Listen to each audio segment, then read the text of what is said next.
Hello dear students, आपका welcome मैं करता हूं इस चैनल में जिसका नाम है नेक्स्ट जन।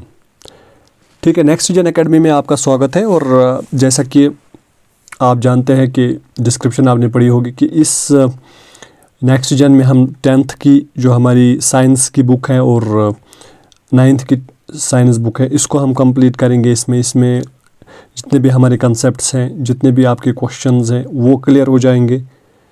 इसके लिए आपको क्या करना है, इस चैनल को सब्सक्राइब करना है, शेयर करना है और लाइक करना है, ताकि आपको वीडियोस कंटिन्यूसली जो है आपको मिलते रहे। तो आज का हमारा जो चैप्टर है दैट इज़ क्लास 9th की हमारी बायोलॉजी बुक है। इसका पहला chapter the fundamental unit of life, इसको हम पढ़ेंगे, इसको हम अंडरस्टैंड करने की कोशिश करेंगे। ठीक है, हम यहाँ पर ये देखेंगे कि what do we mean by fundamental unit of life. Fundamental unit of life क्या होता है? जैसे कि बच्चों आप जानते हैं कि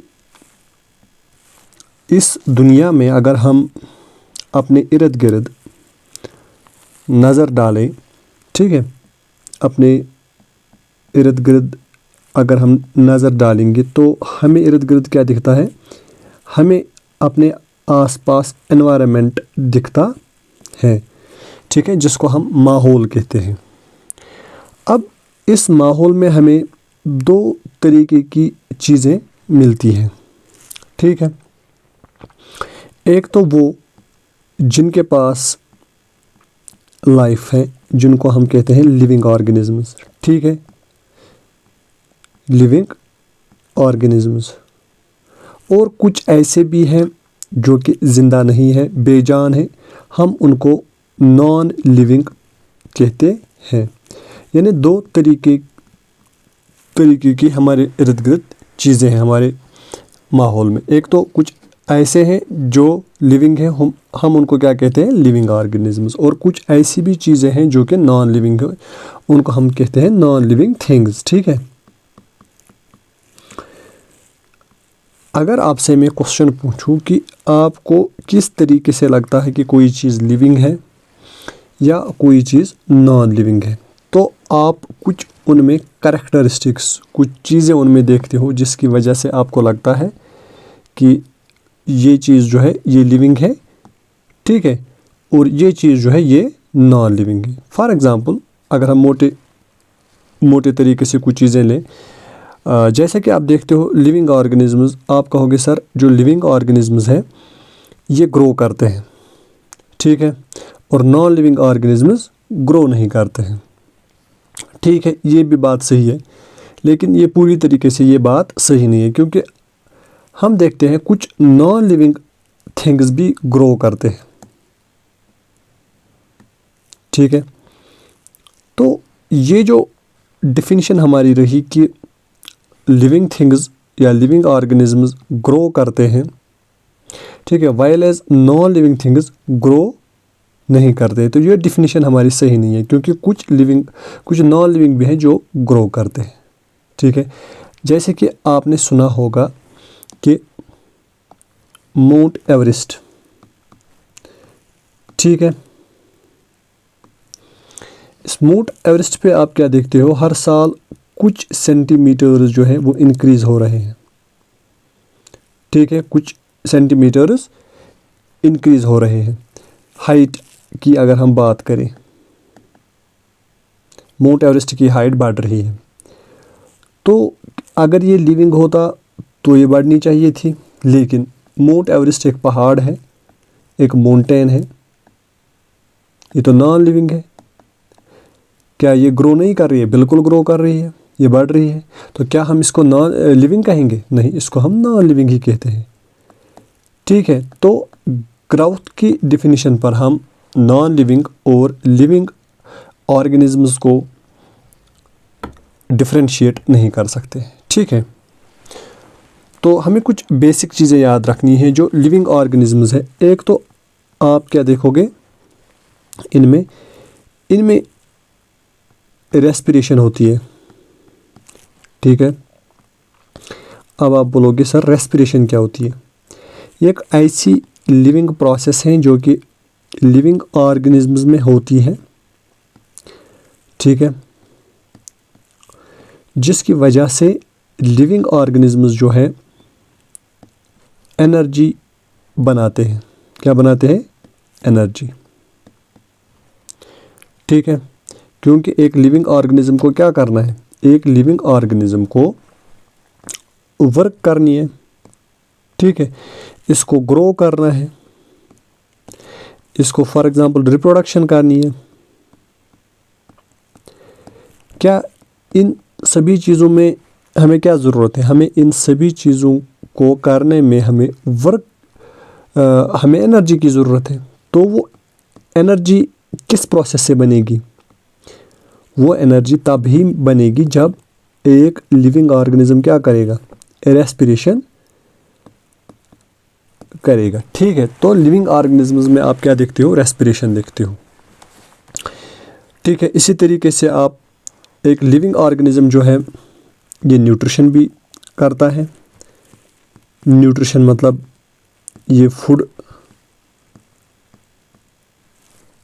अपने लिए तैयार करता है, चाहे ये खुद करेगा या कहीं से लाएगा। फॉर एग्जांपल आप देखते हो प्लांट्स, हमारे इर्द गिर्द जो पेड़ पौधे हैं, ये खुद अपना फूड बनाते हैं। ठीक है, इसीलिए प्लांट्स को क्या कहते हैं? इनको कहा जाता है दे आर ऑटोट्रॉफिक, यानी ये खुद अपना फूड बनाते हैं। Make their own food. ठीक है, ये अपना फूड खुद बनाते हैं। ठीक है, अगर हम अपनी बात करेंगे ह्यूमन्स की, हम आते हैं एनिमल्स में। हमें एनिमल्स कहा जाता है। अगर हम बायोलॉजी की बात करें तो बायोलॉजी में हमें या लाइफ साइंसेस में हमें क्या कहा जाता है? एनिमल्स। क्या हम अपना फूड खुद बनाते हैं? आप कहेंगे नहीं, हम खुद अपना फूड नहीं बनाते हैं, हमें कहीं और से लाना पड़ता है। कहाँ से लाना पड़ता है? आप कहेंगे हम प्लांट्स से अपना फूड हासिल करते हैं, हम अपना फूड एनिमल्स से लाते हैं। ठीक है, प्लांट्स से कैसे लाते हो आप? आप कहेंगे कि हम प्लांट्स को खाते हैं, जैसे कि वेजिटेबल्स। ठीक है, यानी प्लांट पार्ट्स को हम खाते हैं। इसी तरीके से हम एनिमल्स को खाते हैं। ठीक है, या एनिमल प्रोडक्ट्स को हम खाते हैं। ठीक है, तो इस तरीके से हम अपनी न्यूट्रिशन पूरी करते हैं। इस न्यूट्रिशन को कहते हैं हेटेरोट्रॉफिक न्यूट्रिशन। ये चीज़ें आपने बेसिक चीज़ें हैं, ये आपने लोअर क्लासेस में ऑलरेडी पढ़ के रखी होगी। तो हमारे कहने का मतलब था कि जब आप अपने एनवायरनमेंट में देखोगे तो आप दो तरीके की चीज़ें पाओगे, एक तो लिविंग, दूसरा नॉन लिविंग। अब मैंने कुछ डिफरेंसेस बोली कि आप लिविंग और नॉन लिविंग के दरमियान कुछ डिफरेंसेस बोल सकते हो। लिविंग रेस्पिरेशन करेगा, नॉन लिविंग रेस्पिरेशन नहीं करता है। लिविंग ऑर्गेनिजम्स को न्यूट्रिशन की ज़रूरत है, नॉन लिविंग ऑर्गेनिजम्स न्यूट्रिशन नहीं करते। और भी कुछ चीज़ें हैं, कुछ डिफरेंसेस हैं जो हम आगे पढ़ेंगे। फ़िलहाल जो हमें चीज़ें पढ़नी है, हमने देखा अभी कि हमारे इर्द गिर्द नॉन लिविंग भी है और लिविंग भी है। हम लिविंग की बात करेंगे यहाँ पर। तो हमने अभी देखा जो लिविंग ऑर्गेनिजम्स हैं ये हमारे एनवायरनमेंट में पाए जाते हैं। चाहे हम अपनी बात करेंगे, चाहे हम प्लांट्स की बात करेंगे, चाहे हम बैक्टीरिया की बात करेंगे, ये सभी चीज़ें क्या है? ये लिविंग ऑर्गेनिजम्स है। ठीक है, तो अगर आपसे मैं क्वेश्चन पूछूं कि कितने लिविंग ऑर्गेनिजम्स हैं, आप इनको गिनने की कोशिश करोगे तो ये मिलियंस एंड ट्रिलियंस है। इनका नंबर जो है दैट इज़ मिलियंस और we can say in trillions. ठीक है, कुल मिलाकर अभी तक साइंटिस्ट्स ने 1.2 से लेकर 1.6 मिलियन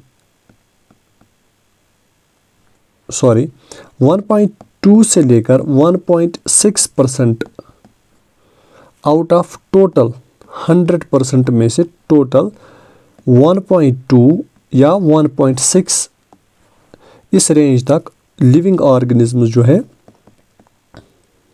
वो डिस्कवर हो चुके हैं।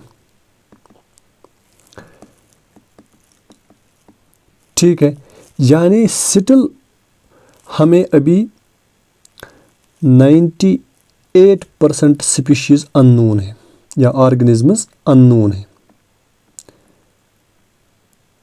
तो अभी बहुत काम करना बाकी है। ये पॉइंट्स जो है ये आप अपनी कॉपी में नोट करोगे, ठीक है। तो टोटल अभी तक डिस्कवर कितने हुए हैं? 1.2 to 1.6% of out of total 100%, ठीक है। चलिए जी, तो जो लिविंग ऑर्गेनिजम्स हैं, मैंने अभी बोला कि इनका नंबर बहुत है, वी कैन से इन्यूमरेबल, ठीक है। काउंट करना बहुत मुश्किल है, ठीक है। इन लिविंग ऑर्गेनिजम्स को क्लासिफाई किया गया है कुछ ग्रुप्स में। किस किस ग्रुप में इनको क्लासिफाई किया गया है? वन इज़ कुछ ऐसे लिविंग ऑर्गेनिजम्स जिनको हम बैक्टीरिया कहते हैं, उनको हमने बैक्टीरिया ग्रुप में रखा है। अलग अलग कैटेगरीज हमने बनाई है ताकि हमें जो है आराम से समझ में आ जाए। कुछ लिविंग ऑर्गेनिजम्स हैं जो कि हमने किस ग्रुप में रखे? प्रोटिस्टा में, ठीक है। यहाँ हमने जो है ये हमने कुछ कैटेगरीज बनाई है लिविंग ऑर्गेनिजम्स के, ठीक है। तो इसी तरीके से एक और ग्रुप है हमारा जिनको हम फंजे कहते हैं, ठीक है। फिर एक और ग्रुप है लिविंग ऑर्गेनिजम्स का जिनको हम प्लांट्स कहते हैं। इसी तरीके से और एक ग्रुप है जिनको हम एनिमल्स कहते हैं। These are some of the groups of living organisms. क्या क्या मैंने बोला? अभी हमने बोला कि bacteria, protista, fungi, plants and animals. 1, 2, 3, 4 and 5, these are the 5 main groups of living organisms. तो जितने भी लिविंग ऑर्गेनिजम्स हैं वो इन्हीं 5 ग्रुप्स में फॉल करते हैं। या तो बैक्टीरिया होगा, या तो प्रोटिस्टा होगा, या तो फंजी होगा, या तो प्लांट होगा, या तो एनिमल होगा। और इन 5 ग्रुप्स के जो एनिमल्स या हम कहेंगे लिविंग ऑर्गेनिजम्स इनमें आते हैं, इनके कैरेक्टरिस्टिक्स अलग अलग होते हैं। यानी अगर हमने कोई ऑर्गेनिज्म बैक्टीरिया में रखा तो उसके कैरेक्टर्स डिफरेंट होंगे प्रोटिस्टस से, प्रोटिस्टस के डिफरेंट होंगे फंजी से भी, बैक्टीरिया से भी, या हम कहेंगे ऑल अदर ग्रुप से। तो हमने इनको अलग अलग रखा है अकॉर्डिंग टू देयर कैरेक्टर्स, ठीक है। चलिए जी, यहाँ तक हमें समझ में आ गया। और एक हम एग्जाम्पल लेंगे। क्या आपने कभी ये ऑब्ज़र्व किया है कि जो आपका अपना स्कूल है या आपका अपना मकान है, ये मकान किस चीज़ से बना है? आप कहेंगे बिल्कुल, इस मकान को बनाने में हमें सबसे इम्पॉर्टेंट चीज़ें जो है वो है इसकी ब्रिक्स, ईंटें, ठीक है। इन्हीं ब्रिक्स से आप क्या बनाते हो? अपना घर बनाते हो, ठीक है। तो हम ये कह सकते हैं कि ये जो ब्रिक्स हैं, these are units, we can say units और we can say building blocks of your house. तो आपका आंसर आएगा यस, इन्हीं से हमारा मकान बनता है। So these are the units और we can say building blocks of your house, ठीक है। ये तो होगी नॉन लिविंग की बात। अच्छा, अगर हम अब अपनी बात करेंगे लिविंग ऑर्गेनिजम्स की, इसमें हम ह्यूमन्स की बात करेंगे। क्या ह्यूमन्स भी किसी चीज़ से बने हैं? बिल्कुल, ह्यूमन्स भी छोटे छोटे बिल्डिंग ब्लॉक्स से बने हैं। क्या ईंटों से बने हैं? जी नहीं, ईंटें तो नॉन लिविंग होती है।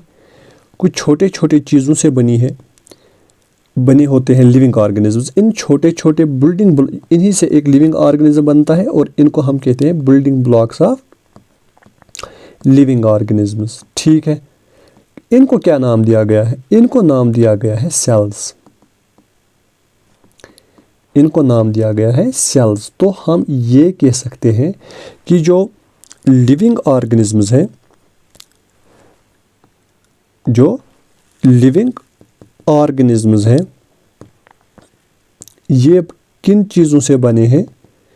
ये बने हैं स्मॉल स्ट्रक्चर्स से। ठीक है, उन स्मॉल स्ट्रक्चर्स को क्या कहा जाता है? उनको कहा जाता है सेल्स। सो वी कैन से जो सेल्स हैं ये बिल्डिंग ब्लॉक्स हैं, इन्हीं से एक लिविंग ऑर्गेनिज्म बनता है। मुझे उम्मीद है कि यहाँ तक आपको समझ में आया होगा। क्या बैक्टीरिया जो अभी हमने यहाँ पर देखा, क्या बैक्टीरिया भी सेल्स का बना है? बिल्कुल, ये लिविंग ऑर्गेनिज्म है। मैंने पहले ही बोला कि हर एक लिविंग ऑर्गेनिज्म सेल्स का बना है। बैक्टीरिया भी सेल्स का बना है, प्रोटिस्टस भी सेल्स के बने होंगे, फंजे भी सेल्स के बने होंगे, प्लांट्स भी सेल्स के बने होंगे, एनिमल्स भी सेल्स के बने हुए होते हैं। क्या आपका जो हाउस है, क्या ये सेल का बना हुआ होगा? आप कहेंगे नहीं, सेल तो लिविंग ऑर्गेनिज्म्स में होता है, एक नॉन लिविंग थिंग में कहाँ होगा, कहाँ होगी सेल? तो आपके हाउस में सेल्स नहीं होती है, सेल्स आपकी बॉडी में होती है। ठीक है, तो इसीलिए हम सेल्स को क्या कहते हैं? बिल्डिंग ब्लॉक्स ऑफ एनिमल्स या building blocks of living organisms. ठीक है, तो आगे चलते हैं हम। कुछ ऐसे भी लिविंग ऑर्गेनिजम्स हैं जिनकी बॉडी में सिर्फ एक सेल होती है, यानी वो सिर्फ एक सेल के बने हुए होते हैं। उन लिविंग ऑर्गेनिजम्स को हम क्या नाम देते हैं? उनको हम कहते हैं यूनिसेल्यूलर ऑर्गेनिजम्स। Unicellular organisms. अब ये यूनिसेल्यूलर ऑर्गेनिजम्स क्या होते हैं? मैंने बोला ये वो ऑर्गेनिजम्स होते हैं जो एक सेल के बने हुए होते हैं, वन सेल्ड। अभी हमने ये नहीं देखा कि सेल क्या होती है, फिलहाल आप याद रखो, आगे जाके हम सेल की पूरी डेफिनेशन पढ़ लेंगे। ठीक है, तो यूनिसेलुलर ऑर्गेनिजम्स कौन से ऑर्गेनिजम्स होते हैं? वो ऑर्गेनिजम्स जो एक सेल के बने हुए होंगे, उनको हम कहते हैं यूनिसेलुलर। कुछ ऐसे भी ऑर्गेनिजम्स हैं जिनकी बॉडी में एक से ज़्यादा सेल्स प्रेजेंट होती हैं, उनको हम कहते हैं मल्टी सेल्यूलर ऑर्गेनिजम्स।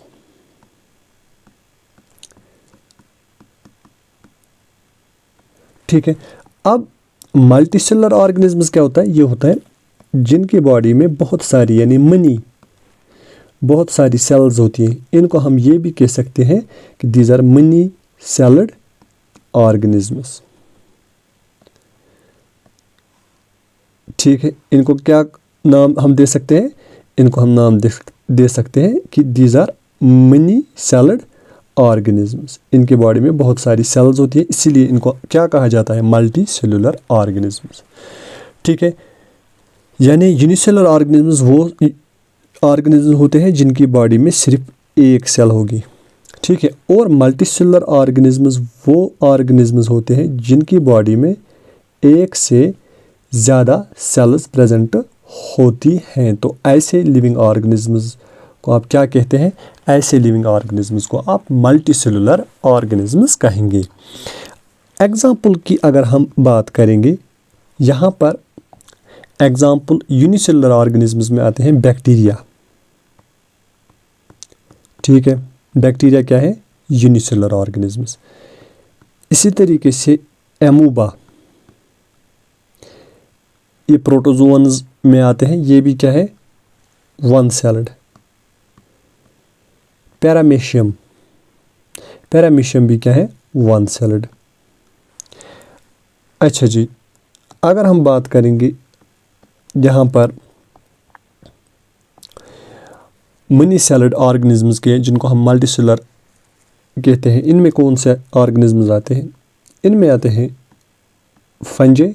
ठीक है, फंजे से आप आगे चलो, जितने भी ग्रुप्स आते हैं वो इसमें आते हैं। ठीक है, वो मल्टी सेल्यूलर ऑर्गेनिजम्स में फॉल करते हैं। दैट इज़ आपका फंजे हो गया, आपका प्लांट्स हो गए, आपके एनिमल्स हो गए, वो सभी किस में आते हैं? वो सभी आते हैं आपके इस अप टू एनिमल्स वो आते हैं मल्टीसेलुलर ऑर्गेनिजम्स में। तो आप कहेंगे सर ठीक है, यहाँ तक हमें समझ में आ गया कि कुछ लिविंग ऑर्गेनिजम्स सिर्फ एक ही सेल के बने हुए होते हैं और कुछ लिविंग ऑर्गेनिजम्स एक से ज़्यादा सेल्स के बने हुए होते हैं। जो एक से ज़्यादा सेल्स के बने हुए होते हैं उनको हम मल्टीसेलुलर कहते हैं, और जो एक सेल के बने हुए होते हैं उनको हम यूनिसेलुलर कहते हैं। ठीक है, अब क्वेश्चन हमें यहाँ पर अराइज होता है कि लिविंग ऑर्गेनिजम्स के पास सेल्स क्यों होती है, क्यों हमें ज़रूरत है सेल्स की। ठीक है,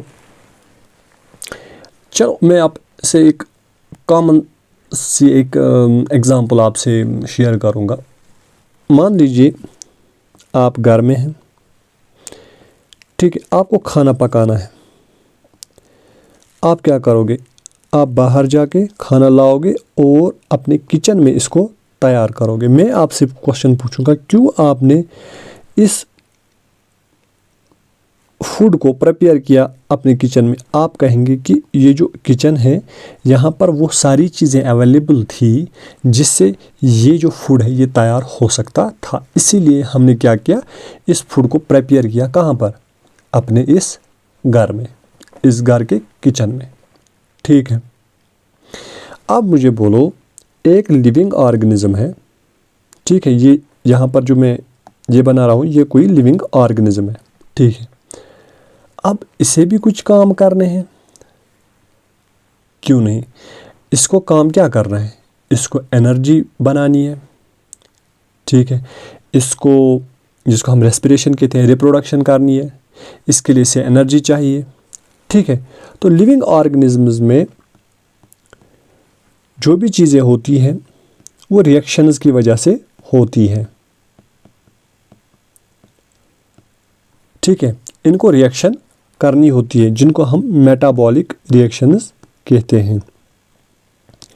फूड को तोड़ना, फूड को बनाना, मतलब जैसे कि प्लांट्स बनाते हैं, तो ऐसी रिएक्शंस को आप क्या कहोगे? Metabolic reaction. For example food को बनाना, इसमें एग्जांपल आएगी फोटोसिंथेसिस की, जिसमें फूड बनता है। इसी तरीके से फूड को तोड़ना जिससे एनर्जी बनती है उसको हम कहेंगे रेस्पिरेशन। तो ये चीज़ें करने के लिए कुछ रिएक्शंस एक लिविंग ऑर्गेनिज्म या एक सेल करती हैं जिसको हम मेटाबॉलिक, जिन रिएक्शंस को हम मेटाबॉलिक रिएक्शंस कहते हैं। ठीक है, लेकिन ये मेटाबॉलिक रिएक्शन हर जगह नहीं हो सकती, ये वहीं पर हो सकती है जहाँ पर एक बैलेंस्ड एनवायरनमेंट होगा। बैलेंस्ड एनवायरनमेंट होना चाहिए। मतलब इसका क्या है? मतलब इसका है कि एक खुसूसी माहौल होना चाहिए, ख़ास किस्म का माहौल होना चाहिए जिसमें ये रिएक्शंस पॉसिबल हो सकती है। ठीक है, ऐसे एनवायरनमेंट को आप बैलेंस्ड एनवायरनमेंट कह सकते हैं। यानी ये रिएक्शंस हर जगह नहीं हो सकती, ये खुसूसी, ये ख़ास तौर पर कहीं जगह कहीं हो सकती हैं जहाँ पर इनको ऐसा एनवायरनमेंट मिले, ऐसा माहौल मिले जहाँ पर ये रिएक्शंस होंगी। ठीक है, फॉर एग्ज़ाम्पल इनको टेम्परेचर की ज़रूरत है। मिसाल के तौर पर इनको टेम्परेचर की ज़रूरत है। ये टेम्परेचर होना चाहिए 37 डिग्री सेंटीग्रेड। ठीक है, ये नॉर्मल बॉडी टेम्परेचर है हमारा। इसी पे ये जो है ये रिएक्शंस हो सकती है। क्या ये बॉडी टेम्परेचर इनको बाहर मिलेगा? ठीक है, आप कहेंगे नहीं सर, इनको ये बाहर नहीं मिल सकता। तो ये किसने प्रोवाइड किया इनको ये 37 डिग्री सेंटीग्रेड टेम्परेचर? ये इनको इन रिएक्शंस को करने के लिए सेल्स ने प्रोवाइड किया। अगर सेल नहीं होती क्या ये बैलेंस्ड एनवायरनमेंट मेंटेन रहता? आप कहेंगे नहीं, ये एनवायरनमेंट जो है मेंटेन नहीं रह सकता था। ठीक है, क्योंकि सेल जो है ना ये एक कंपार्टमेंट की तरह काम करती है। कंपार्टमेंट मतलब एक चैम्बर की तरह, जैसा एक आपके घर में एक किचन है, उसी तरीके से ये सेल जो है ये एक्ट करती है as a chamber, as a chamber. ठीक है, इस चैम्बर में क्या होता है, इसमें एक बैलेंस्ड एनवायरनमेंट जो है वो मेंटेन रहता है, इज मेंटेन्ड। बैलेंस्ड एनवायरनमेंट इसमें क्या रहता है, मेंटेन रहता है। ठीक है, तो हम ये कहेंगे कि लिविंग ऑर्गेनिजम्स को क्यों सेल्स की ज़रूरत है, इसलिए क्योंकि इनको क्या करनी होती है, मेटाबॉलिक रिएक्शंस करनी होती है। उन मेटाबॉलिक रिएक्शंस के लिए क्या होना चाहिए, बैलेंस्ड एनवायरनमेंट।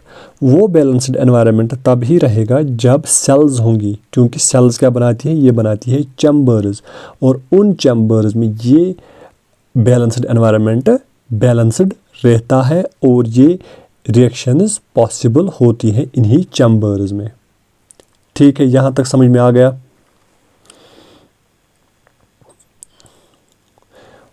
ठीक है, इसीलिए हम कहते हैं कि जो सेल्स हैं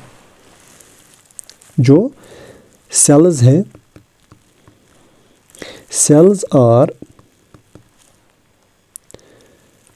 स्ट्रक्चरल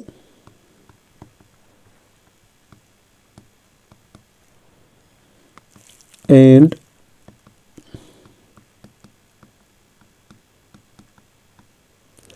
functional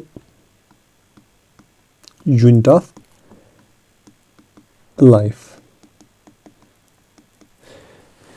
क्योंकि हमने अभी देखा कि लिविंग ऑर्गेनिजम्स किससे बने हैं, ये बने हैं छोटे छोटे सेल्स से। जब वो सेल्स मिलती हैं तब जाके एक लिविंग ऑर्गेनिज्म बनता है। तो इसीलिए हमने कहा कि these are the structural units of life. अब फंक्शनल क्यों कहते हैं, फंक्शनल यूनिट्स क्योंकि इन्हीं में वो सारी फंक्शंस होती हैं जो एक लिविंग ऑर्गेनिज्म को ज़िंदा रखने में मदद करती हैं, जिनको हम कहते हैं मेटाबॉलिक रिएक्शंस। मेटाबॉलिक रिएक्शंस हर एक सेल में, जो भी आपकी लिविंग सेल्स हैं, जो भी आपकी बॉडी में सेल्स हैं, हर एक सेल में मेटाबॉलिक रिएक्शंस होती हैं, तब जाके आपकी सेल्स जो है वो ज़िंदा रह पाती हैं। तो ये मेटाबॉलिक रिएक्शंस करने के लिए एक इनको बैलेंस्ड एनवायरनमेंट होना चाहिए, और वो बैलेंस्ड एनवायरनमेंट एक सेल मेंटेन करती है। ठीक है, ये हो गया हमारा सेल के बारे में। अब हम यहाँ पर पढ़ेंगे डिस्कवरी के बारे में। सेल को किसने डिस्कवर किया, थोड़ा हिस्ट्री में हम जाएंगे। यहाँ पर हम पढ़ेंगे discovery and history of cells. साथ साथ आप नोट करते रहेंगे। ठीक है, पहले हमें ये पता होना चाहिए कि सेल जो है, सेल ये टर्म जो है ये इंट्रोड्यूस की है एक साइंटिस्ट ने जिसका नाम था रॉबर्ट हुक। ठीक है, ये रॉबर्ट हुक जो था ये एक इंग्लिश साइंटिस्ट था। क्या था ये, इंग्लिश साइंटिस्ट। ठीक है, ये साइंटिस्ट था, इसने एक बुक अपनी जो है वो पब्लिश की। उस बुक का नाम था माइक्रोग्राफिया। माइक्रोग्राफिया ये इसकी बुक थी, माइक्रोग्राफिया। ये चीज़ें आपको याद रखनी है, आपके एग्जाम में पूछी जा सकती है। ठीक है, इसने ये पब्लिश की 1665 में। इन 1665 ही पब्लिश्ड हिज बुक माइक्रोग्राफिया। इसी में इसने इंट्रोड्यूस की ये टर्म सेल। ठीक है, सेल जो है ये एक लैटिन वर्ड है, लैटिन वर्ड। ठीक है, यहाँ तक चलिए जी। इसने क्या किया, इसने कॉर्क सेल्स ली। कॉर्क सेल्स मतलब इसने बारक ले लिया। बारक क्या होता है, ये कोई प्लांट है, इसका जो बाहर का वो सॉलिड स्ट्रक्चर लाइक बाहर होता है ना स्टेम पर या ब्रांचेस पे, उसको बारक कहते हैं। इसने यही बारक लिया जिसको हम कॉर्क कहते हैं। किस प्लांट का ले लिया, किस ट्री का ले लिया, उस ट्री का नाम था ओक ट्री। ओक ट्री, इसी की बारक ले ली और इसने क्या बनाया था, इसने एक माइक्रोस्कोप बनाया था। इसने एक माइक्रोस्कोप बनाया था। माइक्रोस्कोप आपको पता ही होगा क्या होता है, ये एक इंस्ट्रूमेंट होता है। आपकी लेबॉर्ट्री में ये होगा, आपके स्कूल की लेबॉर्ट्री में। इससे क्या होता है, आप छोटी छोटी चीज़ों को बड़ा करके देख सकते हो। ठीक है, यानी जो चीज़ें आपको अपनी आँखों से नहीं दिखती हैं वो इस माइक्रोस्कोप को लगाने की वजह से या इससे देखने में आपको वो नज़र आती है। जैसे कि फॉर एग्ज़ाम्पल बैक्टीरिया, वो इतना छोटा है कि आपकी आँखों से वो डायरेक्ट दिखेगा नहीं, तो उसके लिए आपको क्या यूज़ करना पड़ता है, माइक्रोस्कोप आपको यूज़ करना पड़ता है, तब जाके आपको वो बैक्टीरिया जो है वो दिखाई देते हैं। तो इसके पास भी एक माइक्रोस्कोप था। इसने क्या किया, ये कॉर्क सेल्स इस माइक्रोस्कोप के नीचे जो है, माइक्रोस्कोप के नीचे इसने लाई और इसको उन सेल्स को क्या किया, ऑब्जर्व किया। ठीक है, यहाँ तक। किस ट्री से लाया, ओक ट्री से लाया। क्या लाया, उसका बारक लाया। किसके नीचे रखा, माइक्रोस्कोप के नीचे। ठीक है, ये इस पर स्टडी कर रहा था। इसने क्या देखा, जब ये स्टडी कर रहा था, इसको इस माइक्रोस्कोप के ज़रिए कॉम्ब लाइक स्ट्रक्चर्स दिखाई दिए। कॉम्ब होता है जो हमारी हनी बी है, जिससे हनी बनता है, जो हनी बनाती है, वो जो अपना घर बनाती है ना, आपने देखा होगा, जिसको हम हाइव कहते हैं। उस हाइव में इस तरीके के स्ट्रक्चर्स होते हैं जो मैं अभी यहाँ पर बना रहा हूँ। ऐसे ही स्ट्रक्चर्स इसको इस माइक्रोस्कोप के नीचे दिखे। ठीक है, ऐसे स्ट्रक्चर्स इसको वहाँ पर दिखे। किसको, रॉबर्ट हुक को। इन स्ट्रक्चर्स को हम कहते हैं Honey comb, Honey comb like structures. ठीक है, ये इसको दिखे इस माइक्रोस्कोप के नीचे। छोटे छोटे कंपार्टमेंट्स, ये भी एक कंपार्टमेंट है, ये भी एक कंपार्टमेंट है, ये छोटे छोटे कंपार्टमेंट्स इसको दिखे। ठीक है, तो इसने नाम दिया सेल। यहाँ से इसने नाम दिया सेल। सेल मैंने पहले ही बोला लैटिन वर्ड है। सेल का मतलब होता है एम्प्टी रूम, एम्प्टी रूम। तो इसको लगा कि ये एम्प्टी, खाली रूम जैसे स्ट्रक्चर्स हैं, तो इसने नाम दिया इसको सेल, क्योंकि सेल का मतलब क्या होता है, एम्प्टी रूम। बेसिकली इसने क्या देखा था, जो इसने सेल्स देखी थी, बेसिकली ये डेड सेल्स थी। ये सेल वहाँ पर एक्चुअली प्रेजेंट नहीं थी। वहाँ पर क्या थी प्रेजेंट, ये जो इसको दिखा यहाँ पर, ये जो आप वॉल्स देख रहे हो, ये बेसिकली सेल नहीं थी, बल्कि सेल वहाँ पर डेड हो चुकी थी। वहाँ पर सिर्फ बचा था सेल वॉल्स, क्योंकि ये क्या कर रहा था, स्टडी प्लांट। ठीक है, सिर्फ सेल वॉल्स वहाँ पर प्रेजेंट होते हैं। अब सेल वॉल क्या होता है, ये भी आपको पता होना चाहिए। जब हम पढ़ेंगे ना सेल स्ट्रक्चर, वहाँ पर हमें समझ में आएगा। एक सेल जो होती है ना, इसके बाहर एक बाउंड्री होती है। ठीक है, इसको कहते हैं सेल मेम्ब्रेन। सेल मेम्ब्रेन, या इसको और एक नाम से याद किया जाता है, प्लाज्मा मेम्ब्रेन भी इसको कहा जाता है, या इसको और एक नाम कहते हैं प्लाज्मा लेमा। ठीक है, अब प्लांट्स में क्या होता है, एक तो प्लाज्मा मेम्ब्रेन या सेल मेम्ब्रेन आपका हो, जो भी नाम आपको अब याद रहेगा।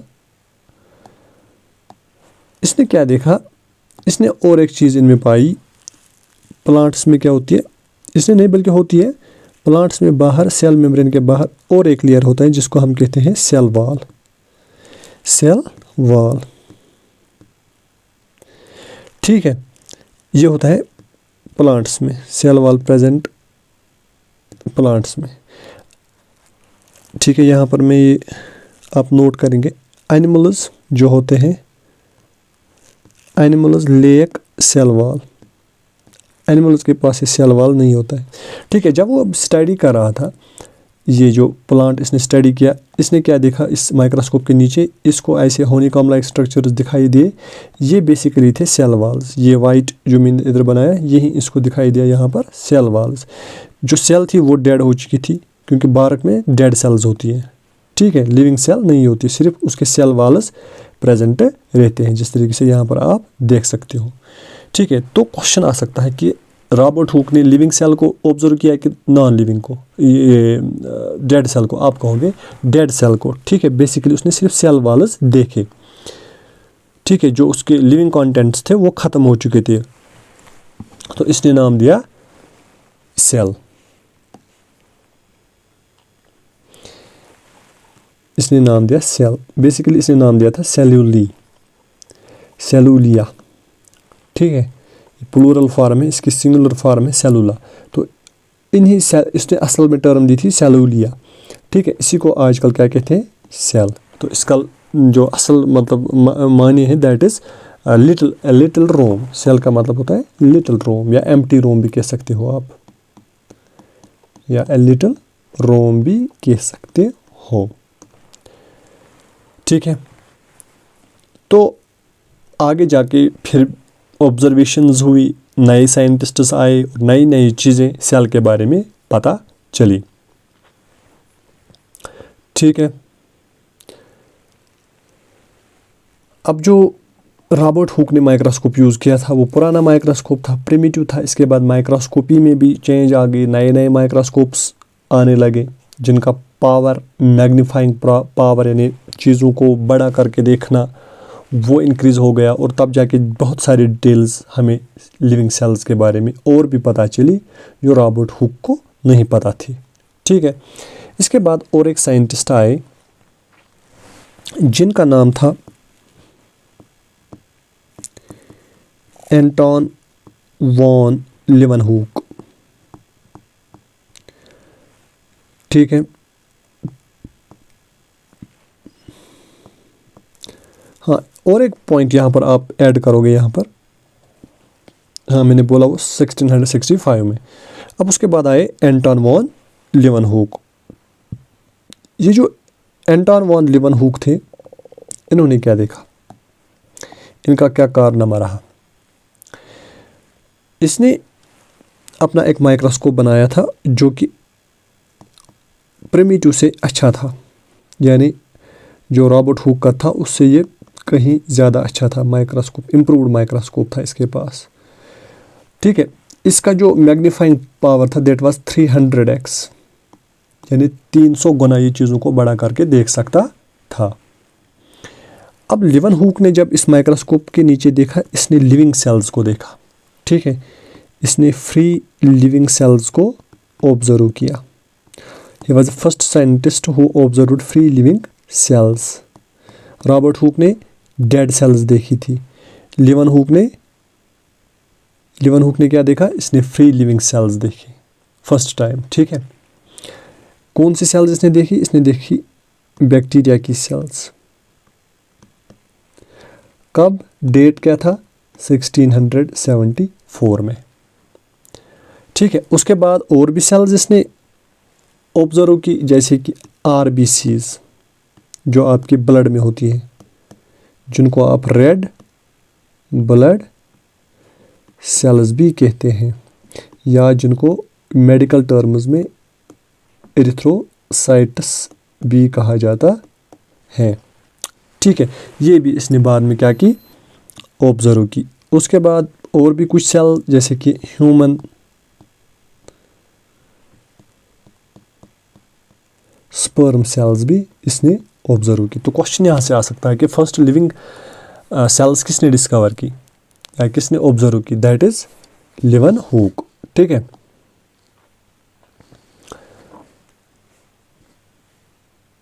उसके बाद 1831 में और एक साइंटिस्ट आए जिनका नाम था रॉबर्ट ब्राउन। क्या नाम था, रॉबर्ट ब्राउन।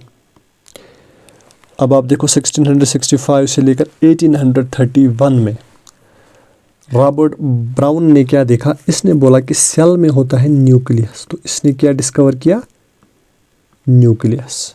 ठीक है, यहाँ पर मैं स्ट्रक्चर बनाऊंगा। फॉर एग्जांपल ये कोई लिविंग सेल है, बाहर इसका प्लाज्मा मेम्ब्रेन है और अंदर इसके एक और मेम्ब्रेनियस स्ट्रक्चर होता है जिसको न्यूक्लियस कहा जाता है। तो इसने क्या डिस्कवर किया? न्यूक्लियस। आगे जाके हम ये सभी चीज़ें पढ़ेंगे, न्यूक्लियस क्या होता है। ठीक है, इसने न्यूक्लियस देखा। ठीक है, और इसी ने डिस्कवर किया सेल मेम्ब्रेन भी, सेल मेम्ब्रेन।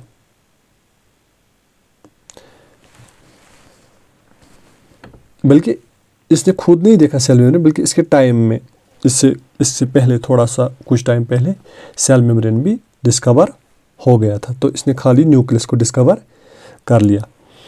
उसके बाद और एक साइंटिस्ट आए जिनका नाम था, पहले हम डेट लिखेंगे 1835 में, जिनका नाम था दुजारदीन।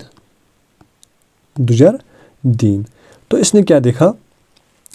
इसने देखा प्रोटोजोआ जो होते हैं उनमें सेमी फ्लूइड प्रेजेंट था, सेमी फ्लूइड प्रेजेंट था, semi fluid living material present था उनकी सेल्स में। और इसने इस सेमी फ्लूइड लिविंग मटेरियल जो है, इसका नाम इसने दिया सारकोड। सारकोड यानी ये जो सेल है, फॉर एग्जाम्पल अगर ये हम बात करेंगे प्रोटोजोन सेल है, इसने अंदर यहाँ पर देखा इस सेल में फ्लूइड, बट वो सेमी फ्लूइड था। सेमी फ्लूइड मतलब ना वो सॉलिड था ना वो फुल फ्लूइड था, वो थोड़ा जेल लाइक स्ट्रक्चर था, जिसको हम क्या कह सकते हैं? Semi fluid. ठीक है, सेमी फ्लूइड किन में देखा इसने? प्रोटोजोन्स में देखा सेमी फ्लूइड, जो क्या होता है? Gel like.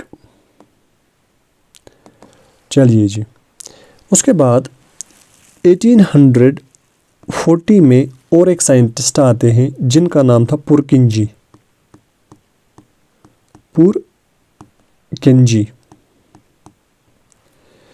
इसने भी क्या देखा? इसने प्लांट सेल्स में यही मटेरियल देखा जो दुजारदीन ने कहाँ पर देखा था? जो दुजारदीन ने प्रोटोजोन्स में देखा था। इसने देखा था प्रोटोजोन्स में, और यही सारकोड लाइक स्ट्रक्चर प्लांट्स में देखा पुरकिंजी ने। तो इसने नाम दिया इस को प्रोटोप्लाज्म। प्रोटोप्लाज्म, तो इस स्ट्रक्चर को अब कहते हैं प्रोटोप्लाज्म। प्रोटोप्लाज्म क्या होता है? It is gel like structure present within the cell. आगे जाके हम पढ़ेंगे। प्रोटो का मतलब होता है द फर्स्ट सबस्टेंस। ठीक है, वो हमें ज़रूरी नहीं है पढ़ना, फिलहाल इतना आप याद रखोगे।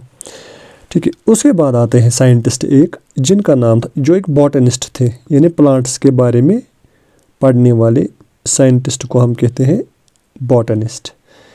इस साइंटिस्ट का नाम था शेलीडेन। ठीक है, शेलीडेन आए 1838 में। ठीक है, इसने कहा कि ऑल प्लांट्स, जितने भी प्लांट्स हैं, आर मेड ऑफ सेल्स। हर कोई प्लांट किसका बना है? सेल्स का। ठीक है, ये पॉइंट किसने बोला? ये पॉइंट बोला शेलीडेन ने। क्या बोला इसने? इसने बोला कि all plants are made of cells. ठीक है, इसके बाद और एक साइंटिस्ट आए 1839 में, जो कि एक जूलॉजिस्ट थे, जिनका नाम था शिवान। शिवान ने क्या बोला? शिवान ने बोला कि सभी एनिमल्स, ठीक है, क्या बोला शिवान ने? All animals are made of cells. Schleiden कौन था? ये था बॉटनिस्ट, इसलिए इसने बोला कि, क्योंकि प्लांट्स पढ़ रहा था, इसने बोला all plants are made of cells. उसके बाद एक साल बाद एक zoologist साइंटिस्ट थे जिनका नाम था शिवान। शिवान ने बोला कि सभी एनिमल्स किसके बने हैं, सेल्स के बने हैं। ठीक है, शिवान ने जो शिवान थे, इसने बोला कि एक्सेप्ट सेल वॉल, यानी सेल वॉल नहीं होता है किन में, एनिमल्स में। एक्सेप्ट सेल वॉल, जितनी भी बाकी चीज़ें हैं, एक्सेप्ट सेल वॉल जितनी भी बाकी चीज़ें हैं वो रिजेंबल करती हैं एनिमल सेल्स के किन के साथ, प्लांट्स के साथ। यानी प्लांट सेल्स एंड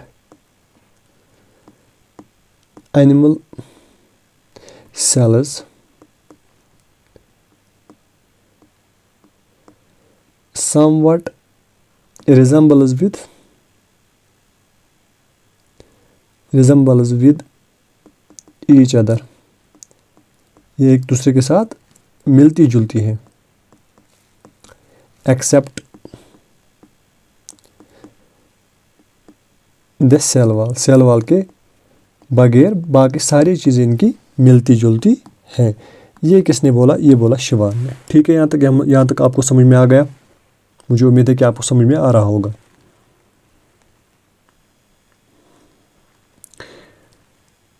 ठीक है, और जो हमारी एनिमल सेल्स हैं, एनिमल सेल्स में भी बाहर क्या होता है, सेल मेम्ब्रेन।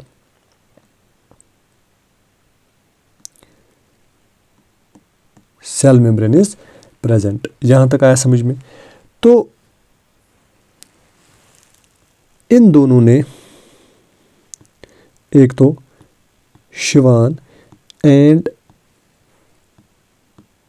शेलीडन ने फिर एक थ्योरी दे दी जिसको सेल थ्योरी कहा जाता है।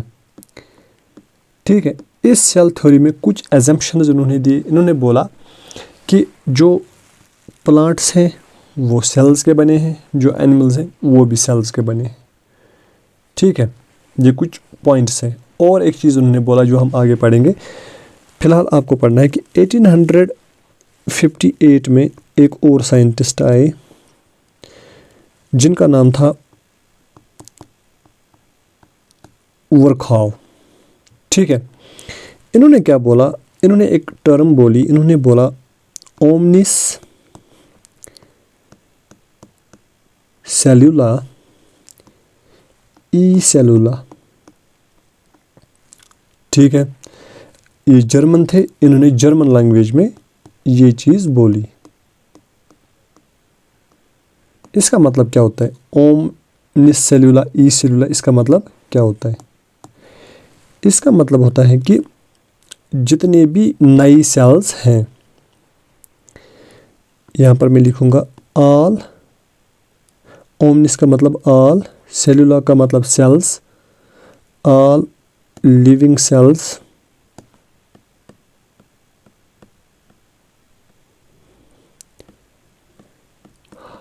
हर कोई लिविंग सेल जो है एराइज फ्रॉम, वो बनती है प्री एग्जिस्टिंग सेल से।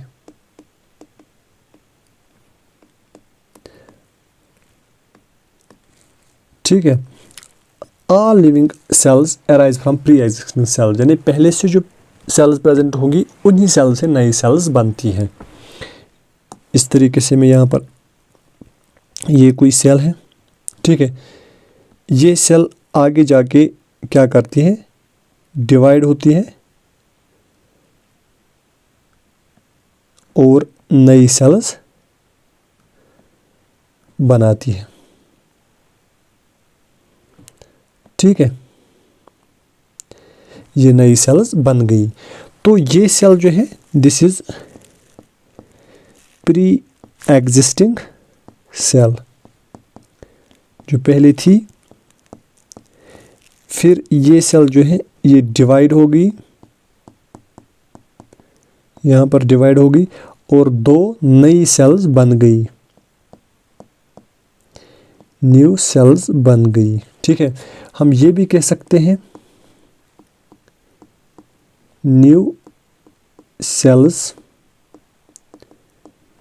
arise from प्री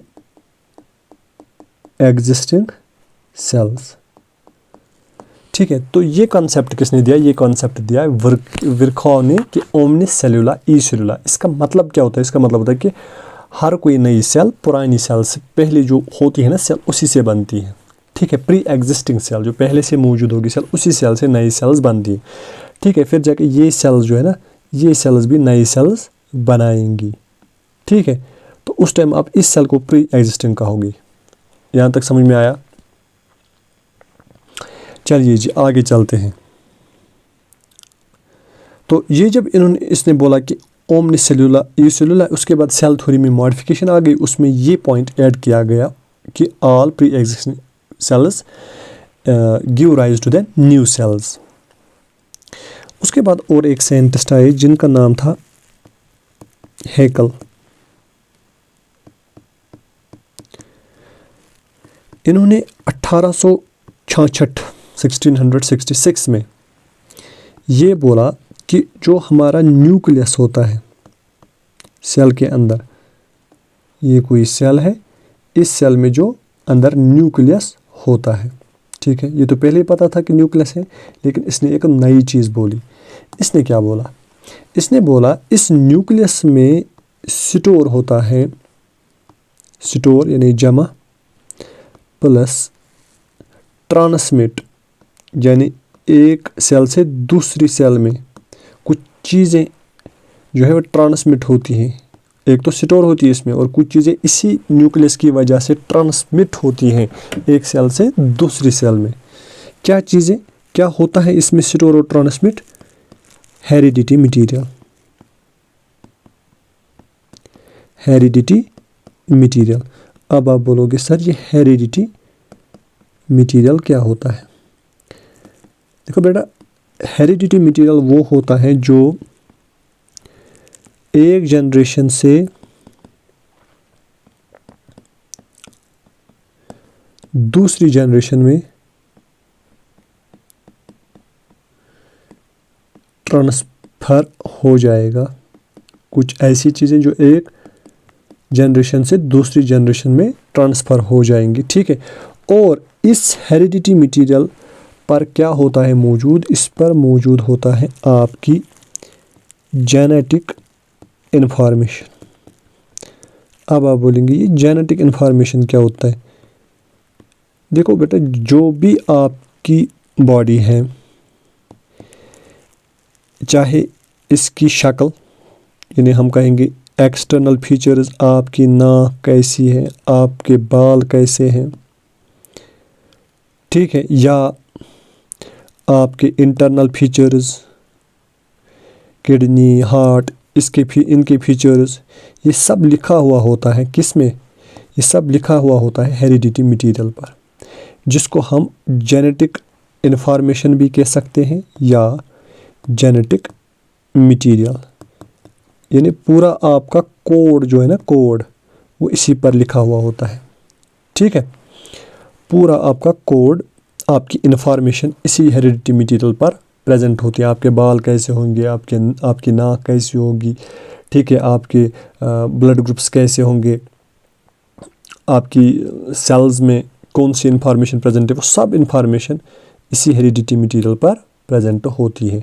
और यही हेरिडिटी मटीरियल जो है वो इस न्यूक्लियस में स्टोर और इसी न्यूक्लियस की वजह से ट्रांसमिट होता है एक सेल से दूसरी सेल। जब ये सेल डिवाइड करेगी, ये नई सेल्स बनाएगी, तो उस सेल में भी ये न्यूक्लियस जो है ट्रांसफ़र हो जाएगा। वो आगे जाके हम देखेंगे वो कैसे होता है। तो ये कहा किसने? हैकल ने, कि न्यूक्लियस में क्या होता है, इसमें स्टोर होता है आपका हेरिडिटी मटीरियल। ठीक है यहाँ तक?